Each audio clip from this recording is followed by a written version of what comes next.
Hi, Tim Biggam for Delta Derivatives, Option Hedges and Edges, taking a look at a market that's finally running into a little overhead resistance as we try to break out once again to fresh new all-time highs. Certainly that Mideast tension and some somewhat lukewarm economic numbers putting maybe a cap on the rally for the time being. Certainly valuations always a concern here, so it's that free money. The Fed continues their T-bill buying program at least till the end of January.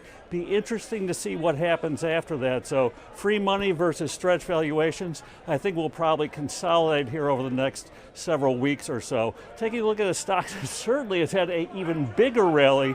Tesla, which had news last week, they finally met deliveries, led to a rip-roaring rally that they finally met expectations. Then today, news out of China that their factory is up and rolling, although the stock, a muted response up, but not all that much here. So vol certainly up here. And out of the money calls, trading at about the same vol as similar out of the money puts, a rare occurrence in Tesla indeed, shows you kind of that upside fervor. So I'm jumping in, going out to February, taking a guardedly bearish stance, selling the February 520, 525 call spread, bringing in almost a buck on that. So like that risk return trade-off of 25%, risking $4 to make a buck. More importantly, got about 60 points of upside cushion. So not really even looking for Tesla to pull back, just not to head another 12% higher over the coming month or so. Stock has actually doubled over the past 3 months with really no meaningful news coming out. The shorts have certainly been squeezed. I think they're just about done